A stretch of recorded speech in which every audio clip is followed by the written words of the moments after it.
Our next speaker came to my attention many years ago when I caught one of her talks and read some of her articles talking about the effect of interactions, especially game-like interactions, on fluid intelligence. And since then, Andrea Kuszewski has been at a number of G Summit events. You've certainly seen her if you've been here at years past, talking about motivation, talking about the science of motivation and engagement. And I'm very, very excited to have her back again this year to share with us her latest insights as a researcher, as an expert in the science of motivation and intelligence, and also as a scientist herself, Andrea Kuszewski.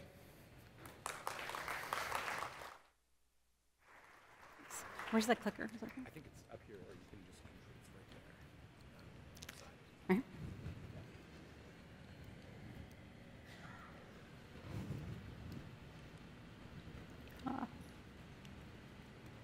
there. Okay, got things going here. All right, so today there's a bunch of shortcuts and rules that science gives us about persuasion, motivation, behavior, things that make it easy for us to predict things about groups and make it a little bit easy for us, for non-scientists to take behavior into consideration when you're planning things. So things like, the general rules of persuasion, like, sorry, this hasn't, there we go. Okay, so basically, like general rules of persuasion, like, appealing to authority, using emotion with your arguments, consensus, liking, these are all basic principles. And these things tend to work generally. And, basic behavioral principles like if you reward a behavior, that behavior is more likely to increase. And if you punish a behavior, you're less likely to see it again. And my personal favorite is people tend to seek pleasure and avoid pain. Okay, so now these things tend to work in general. And when you're in organizations, probably like yourself, you look at group behavior, and statistically speaking, the outliers really don't matter that much, as long as you're getting a big chunk of your audience. But sometimes the outliers are really important because they're giving us information about underlying characteristics and motivations of our audience that may be really critical for the success or failure of our program. So it may actually carry a high cost if we don't reach those people or understand what's sustaining their behavior. So what I'm going to do is I'm going to be talking about 3 different areas that are affected by this outlier syndrome. So identity and ideology of in-groups and out-groups that affect methods of persuasion, and the context and environment of something that affects motivational strategies, and then finally personality and individual differences that really have an effect on behavior. And these will all tie in at the end also. So in-group, out-group identity. So sometimes you present something to a group and you want to convince them of some idea, and half the group is like, yeah, hell yeah, I totally agree with you, and the other half of the group comes at you with pitchforks and torches, and you're like, well, what the heck, I use the same techniques, why is this, dichotomous thing going on? Well, it's the in-group, out-group bias. So what ends up happening is you tend to listen to the people in your in-group, and then when people from the outside, from the out-group, come at you with something, immediately your guard is up because there's a threat to your personal identity. So when someone challenges you, a tightly held belief that you have, and they're from the out-group, immediately you're going to deny everything they're saying. Even if they have facts that prove you wrong, you're still going to deny that, and it's actual phenomenon. And so you're not going to end up getting the same kind of results with persuasion techniques when you are trying to address the out-group. And so this is especially important when you talk about authority. So if someone with authority comes with facts, normally, you would tend to listen to those people. That's one of the tendencies of persuasion. But if you're in the out-group, those people will believe you even less. They're going to go even further in the other direction. And this is an actual phenomenon that we see. This is called cognitive dissonance. So it's this feeling like when we feel like we're being threatened by someone from the outside, the first thing we do is we try to resolve that. So we try to think of ways to prove them wrong. We try to rationalize ways that we're right. We ignore things. We deny them. We do all kinds of crazy things to resolve this dissonance. And so there's this thing called the backfire effect. And this is a group of medical doctors who are trying to convince the public that vaccines do not cause autism. And for the record, they do not. Okay. There was one study that showed this, and it was actually proven, it was retracted because the scientists actually made up the data, and it was pulled. But by that time, so many people are on board with thinking that vaccines caused autism. There's this whole Jenny McCarthy movement, all hell broke loose. And so now scientists are trying to go back and say, oh, hey, this isn't actually the case. This is not what's going on. But these people have already ingrained in the core of their identity that this is what's going on, this is what caused my kid's autism, that when presented by facts, by authority figures in science, they are actually more likely to hold on to their beliefs than they were before they were given this evidence. And so people are kind of up in arms, like, well, if you can't give people facts in order to get them to know the truth, what are you going to do? And so an example of this is also global warming, or the climate issue right now. So I'm going to bring up all the challenging and controversial topics. So basically, global warming and climate change is kind of divided right now between political parties. You have the Democrats and liberals that are kind of on the side of science, and they're saying, look, climate change is a real thing, it's happening, we need to do something about it. And then the conservatives are like, well, we don't believe it, the data's not real, so they're denying it. And so what's happening? The liberals are coming at the conservatives with more and more and more data, trying to show them, that this is true. And it's working less and less and less. And so it's only getting worse. So how do you resolve this kind of thing? Well, one thing, you have to find someone that's on the in-group as an ally and give them your facts and arguments and have them present it to their own group. Because they're not going to listen to you if you're from the out-group. These methods of persuasion never work when you're trying to go against the in-group and out-group. And the other thing is actually making it meaningful to them. So you look at what do conservatives and Republicans really care about. What are the issues that are in the forefront to them? You have religion, family, things like that, loyalty, commitment. These things are all really important. So if you take this issue like global climate change, which scientists are looking at it as all these facts about the world, frame it in something that's meaningful to them, like how much their heating bill is going to increase, how much less money they're going to have for their child's education if things keep going in this direction, cost of food, things like that. So another example of this phenomenon, so if you have, let's say you go to your spouse and you guys have an argument, and you recall things one way and he recalls it the other way, and you're kind of at odds about this, and then you find some facts and evidence that supports that you were actually right all along, okay? And so you come to him and you say, hey, this is what's going on, I can prove it, and he's like, no, you're crazy, and it turns into a bigger fight. So then you go to his friend and you say, I've been telling him 100 times, but maybe if you tell him, maybe you'll listen. Right? And what happens? He does, okay? So the friend comes up and says, hey, dude, this is what's actually going on. And he's like, oh, wow, you're right. And that's because, in a relationship, you challenging someone, telling them that you're wrong, your partner, that is a threat to their identity. They feel like they need to brace up and challenge that. So you tell them they're wrong about something, they don't even think about it. They're automatically just going to deny that. And so the lesson we learn there is, don't criticize your spouse. Outsource it to someone else and let them criticize them, because then you'll probably get the behavior you want. So looking at context or environment. So sometimes, let's say you have a group of people at work, you're the boss, and you have this project needs to get done, and you need to, really kick ass on this, so you're going to offer this big financial incentive to get, to get this job done, get it out the door, and do it really well. Okay, so you offer this big incentive, and it works really well, the project is awesome, everyone's happy, yay, it works really great. And so then you have another project coming up, and you decide to do the same thing. Only this is something that you need a lot of creativity, you need a lot of innovation. You really need people to just totally blow open the box and just come up with something new. So you offer, again, a big financial incentive. And what happens? It's a worse product than you had before. In fact, it might even be worse than if you offered no incentive. And why is this?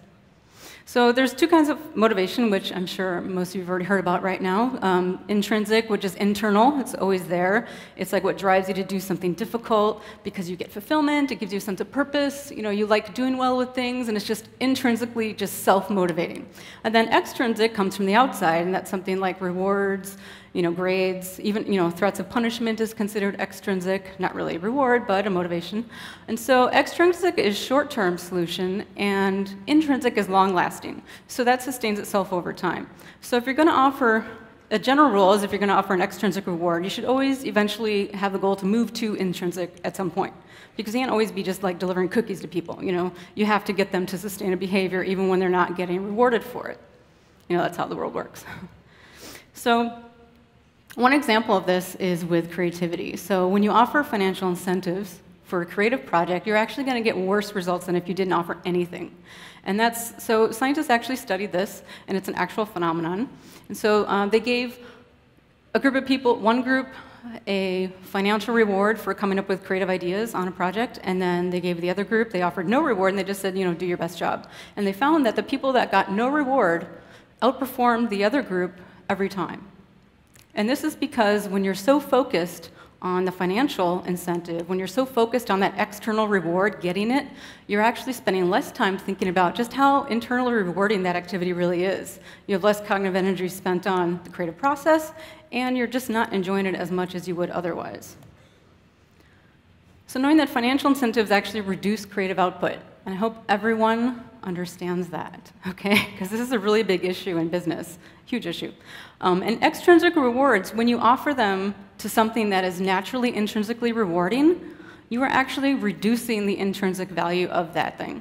So offering, and this is something that I think is wrong with our school system, making things dependent on grades. If you're fighting for good grades, you're not actually enjoying the process of learning. But what happens when you take away the grades and you're actually on a field trip or something like that? People are learning for the sake of learning, and they enjoy it more because learning is an intrinsically rewarding activity for most people, even though it's difficult. So if you want to increase creative output, autonomy seems to be the best way to do it. So allowing people to just do their own thing, not question them, allow failure, reward trying different ways, and not get in the way, not micromanage. And also don't offer a financial reward. So basically the best way is just to let it happen in general. So I don't know how many of you have seen this chart. This is like one of my favorites. So the creative process itself, this does not look fun, does it? It's not a fun thing to go through. And I know because, it's basically like, you're going through the fires of Mordor, and then you're like doing circles in the lost city of Atlantis, and then you find yourself, not sleeping the night before you do a presentation. And this is basically what science is all about. This is what it's like. So creativity is actually really hard, and it's difficult, and parts of it are not pleasant. But why do we like it so much? What is it about that? And that brings me to this point. So we're looking at individual differences.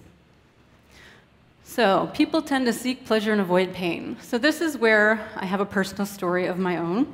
So when I was early on as a therapist, I was a supervisor, a lead therapist on a team. So it was my job to take the data books from each client's home, and at the end of the month, I would have to write a summary of everything that happened during that month. And it was supposed to be done the last 15 minutes of the session, of the last session of the month, and then I had to submit those to the office, and they got filed away and guaranteed funding. So these things, most people just wrote it out and turned it in. I was chronically late with these. I mean, I could not get them done on time. I was 2-3 months backed up all the time. And my supervisor couldn't stand me. She was just like, you follow the outline kind of person, and I'm like, not. So, we just didn't get along that well.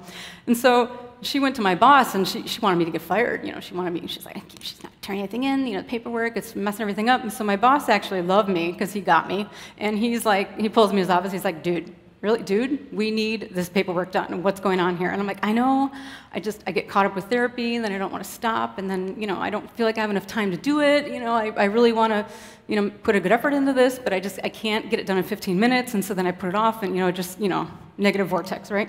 And so we came to an agreement that I would take the books home with me, which wasn't supposed to be allowed, and I would do it on my own time. I could take 3 hours if I wanted, and I would not get paid for it, but I would be allowed to then turn it in so they could be on time. And I was thrilled, okay? And my boss is like, you're crazy. So more work and not getting paid. And I'm like totally happy, okay? So for me, the reason why, threats of punishment didn't work with me, and he's like, I want to promote you, but I can't because you're not getting these benchmarks done.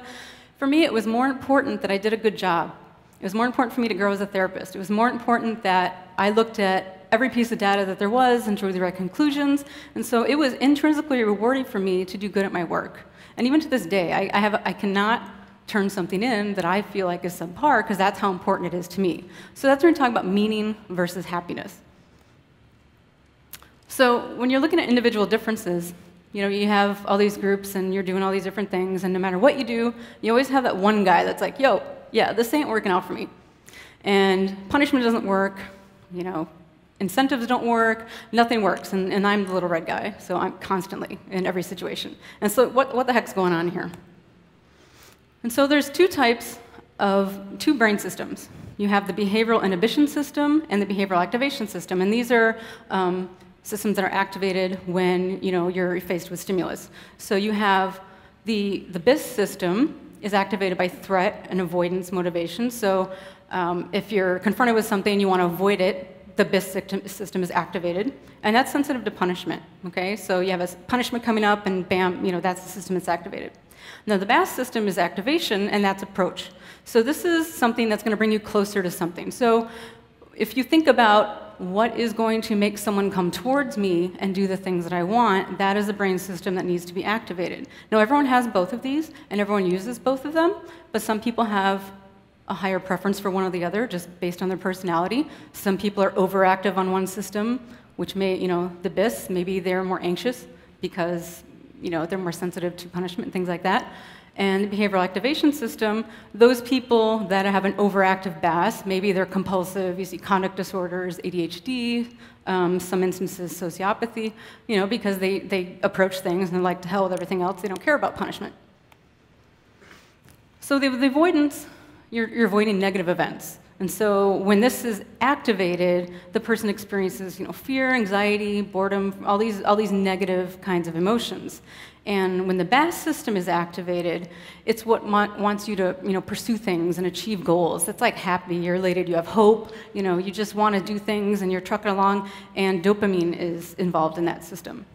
And so an interesting thing about dopamine, really quickly. So we used to think dopamine was just all about pleasure, and now we know that it's actually about anticipation of reward. So if you have someone engage in a behavior and then you give them a reward and they like it, and then you have them do that behavior again, what you notice is the dopamine spike doesn't come when they get the reward, it comes right before they get it. And so as soon as they see that they're going to get it, the dopamine spikes up. It's the anticipation of getting it. And so if you have someone, every single time they do something, they get a reward, you're always going to see the spike. Well, then what scientists have done is they've taken these people and they gave them the reward maybe only half the time, and they didn't know when it was coming. And so what happened to the dopamine then? It went even higher. It went like through the roof. It went like crazy high because you knew that something good was coming, but you didn't know when it was coming. So it was the anticipation of that reward that really gets you excited. And it's that mystery of, is it going to happen? Maybe it'll happen sometime in the future. And that's actually really addictive. And so keep that in mind as we talk about this more. So quickly, punishment. Punishment's only a short-term solution, and I'm really not a fan of punishment at all. There's always a positive way that you can influence behavior. There really is no need for punishment if you know what you're doing. And so this is like a little side effect. As soon as you restrict a behavior and you say, if you engage in this behavior, you're going to get this punishment, you want to do that thing even more. It doesn't matter what it is. That's just an actual phenomenon. You tell kids, whatever you do not press that button. If you do, terrible things will happen. Do not eat that marshmallow. I don't care what it is, don't eat it. And what's the first thing I want to do? Oh my God. The kid doesn't even like marshmallows, and they're like, oh my God, marshmallow. So as soon as you put a restriction on something, it increases the intrinsic value of that behavior. And then once you remove that threat, because it's more intrinsically valuable, the person's more likely to actually engage in that behavior. So as soon as you pull that whip away, you're going to have that behavior back again. And punishment activates the BIS system, which we don't really want because it's negative and stress and anxiety, and these are all bad things that we don't want. And also, there's that cohort that punishment doesn't work at all, so you're wasting your time. So I'm not a fan of punishment. So when we look at happiness versus meaning, and this is kind of like the overall picture here. So scientists looked at happiness and versus meaning. They asked people to rate to what extent they were living happy lives and to what extent they were living meaningful lives. And then they had these long questionnaires, and they made all these associations between different behavior patterns and feelings and all kinds of things with happiness versus meaning. And what they found is that happy people that said their lives are happy, they experience lots of good things, they feel good in the moment. They have lots of positive experiences, and the people who said they were leading meaningful lives had more stress, they were more unhappy, they were prone to depression, all of these negative things, not as much happiness, in fact, less happiness, but overall life satisfaction was higher. So when you look at rewarding things with extrinsic, happy rewards, or you provide experiences that are going to provide meaning, you're actually looking at long-term, sustained behavior that's going to get you through some of the darker times in order to anticipate that reward to come. So you have happiness, which is in the moment, and then meaning is more about linking the past, present, and future. And so I've divided this up here into basically the primary driver for just the approach behavior. What's going to get people to come to you to do things, no matter what it is, okay? So you have the people on one end that are the happy hedonists, I call them. And for them, all they care about is being happy and feeling good and living in the moment. That's all they care about. You know, and most people in the population kind of fall in the middle somewhere, but you know, there's people that are decidedly on one end or the other. On the other hand, you have the meaningful masochists that are all about the meaning, like they will walk through hot coals or anything just to have a meaningful experience, and it doesn't matter to them. They will forego happiness, they will withstand punishment, and it doesn't matter as long as it's meaningful for them in the long term. And so you have these two groups here, and I'm fully convinced that these two groups right here represent all of San Francisco, both ends. I was going to make a joke about, you know, Burning Man and startups, but, you know, I won't. So, so on the one hand, the meaningful people, incentives are not as effective. They just don't really care as much about incentives. For them, it's the experience, it's the personal growth. What are they going to get out of it long term? You know, the monetary things are not as important. You know, they'll do science for very little money because it's important for them to do it. You know, hedonists, on the other hand, incentives really work for them. In fact, you can guarantee that no matter what you throw at these people, they are going to do it to get that incentive. And it makes it really easy for people that are planning things like that because you know it's always going to work. However, once you take that away, they're going to be less loyal, and they're not going to be sustaining that behavior if they're not getting something. On the other hand, the people who choose meaning, they're actually more likely to sustain that behavior, even without anything that's rewarding them in the moment.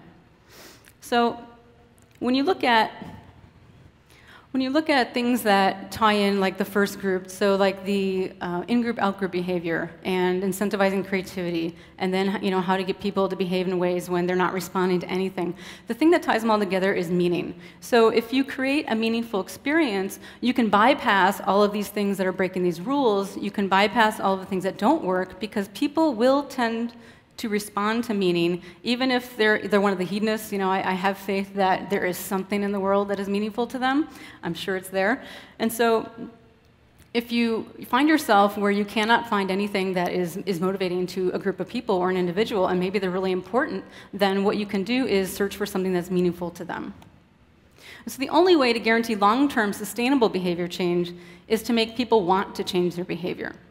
So yes, sometimes a meaningful life is more painful, and you face more challenges and stress and things like that along the way, but you know that it's those struggles that bring you long-term satisfaction. And if you give people something meaningful to shoot for, maybe they will choose the pain. You know, who doesn't like a little pain now and then? But they will keep going even through the dark times because they're going to have that dopamine that's going to keep them going with the hope of that reward to come. Thank you.